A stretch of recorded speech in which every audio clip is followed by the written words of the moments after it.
ఇక తెలంగాణ భవన్లో బతుకమ్మ సంబరాలు మొదలయ్యాయి. ఇక బీఆర్ఎస్ మహిళా విభాగం ఆధ్వర్యంలో ఎంగిలిపూల బతుకమ్మ జరుపుకుంటున్నారు. పాటలు పాడుతూ బతుకమ్మలో పేరుస్తున్నారు. ఇక దీనికి సంబంధించి మరిన్ని డీటెయిల్స్ మా కొలీగ్ ప్రియా లైవ్ ద్వారా అందించడానికి అయితే సిద్ధంగా ఉన్నారు. రైట్ ప్రియా, చెప్పండి, అక్కడ పరిస్థితి ఏ విధంగా ఉంది?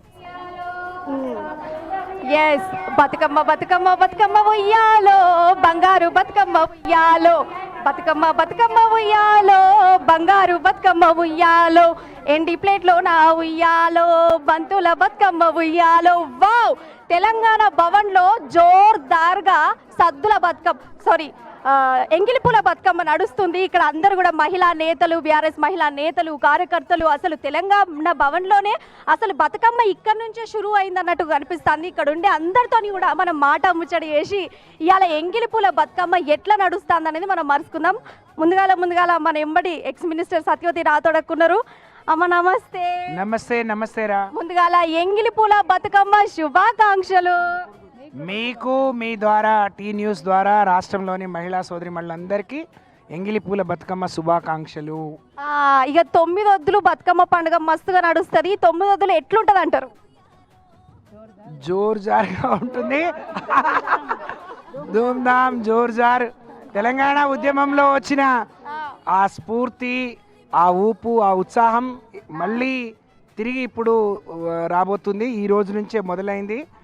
మహిళా సోదరి మహిళలు ఎప్పుడెప్పుడా అని మహిళలకు ఒక ప్రత్యేకమైన పండుగ, తన మాంగళ్యాన్ని పరిపూర్ణంగా ఉంచమని భగవంతుడిని ప్రార్థిస్తూ, అలాగే ప్రకృతిని పూజించేటువంటి ఈ పండుగ సంవత్సరం పొడుగున పడ్డ కష్టమంతా మర్చిపోయి 9 రోజులు సంవత్సరం పొడుగున కొన్న నగలు, పట్టుచీరలు అన్నీ మన ఒంటి మీదకి వచ్చేస్తాయి. కొనిపించిన భర్త, కొనిపించిన తల్లిదండ్రులు, అన్నదమ్ములు అందరినీ కీర్తిస్తూ అందరు సుఖంగా ఉండాలి, అందులో మేము ఉండాలని ఆడపిల్లలు స్వయంగా, అంటే ఆడవాళ్ళు అని అంటే అమ్మవార్లు, మరి గౌరమ్మ తల్లికి ప్రతిరూపాలైన ఆడవాళ్ళు మనస్ఫూర్తిగా అందరు బాగుండాలనేటువంటి పండుగ ఇది.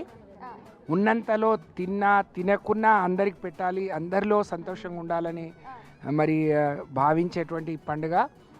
మరి తెలంగాణ ఉద్యమంలో భాగమైనటువంటి బతుకమ్మ పండుగ తెలంగాణ సంస్కృతి సాంప్రదాయాలు మరుగున పడుతున్నటువంటి క్రమంలో తెలంగాణ ఉద్యమంలో కూడా భాగమైంది. ఆడపిల్లలు కూడా, మహిళలు కూడా తమ ఉద్యమ స్ఫూర్తిని, తమ ఉద్యమ రూపాన్ని బతుకమ్మ రూపంలో చూపించి మరి రైలు రోకో చేసినా, వంట వార్పు చేసినా, ఎక్కడికి పోయినా మరి నిజంగా మహిళలు కూడా తమ శక్తి వంచన లేకుండా తెలంగాణ ఉద్యమంలో మరి భాగస్వాములైనరు. దాంట్లో భాగమైంది బతుకమ్మ.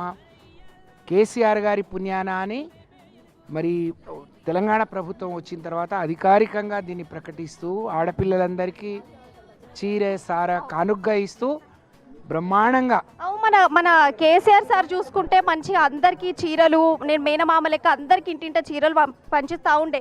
మరి ఇప్పుడు ప్రభుత్వంలో ఎట్లున్నది? ఆ చీరల పంపిణీ నడుస్తుందా, మరి అటకెక్కిందా? మరి దాని సంగతి ఏమంటారు? ఆ చీరల సంగతి ఊళ్ళలో మా అమ్మలను అడిగితే చెప్తారు. రేవంత్ రెడ్డి గారు ఏందో మరి తెలంగాణ సంస్కృతి తెలియని వ్యక్తి, ఆడపిల్లల మనసు తెలియని వ్యక్తి రాష్ట్రానికి ముఖ్యమంత్రిగా ఉండడం, ఈ రాష్ట్రంలో ఉండే ఆడపిల్లలు చేసుకున్న దురదృష్టం, దౌర్భాగ్యం. అందుకనే గడిచిన 2 ఏళ్ళుగా 2 బతుకమ్మలు వచ్చినాయి, చీరలు ఇవ్వలేదు, ఇచ్చిన హామీలు ఇవ్వలేదు. ఆడపిల్లల్ని ఎవరైనా మోసం చేయొచ్చు, కానీ స్వయంగా ఈ రాష్ట్రానికి ముఖ్యమంత్రి కూడా మోసం చేయడం, కాంగ్రెస్ పార్టీ మోసం చేయడం నిజంగా చాలా దురదృష్టకరం, బాధాకరం. అందుకని ఇవాళ పల్లెల్లో, ఊరు వాడల్లో ప్రతి దగ్గర బతుకమ్మ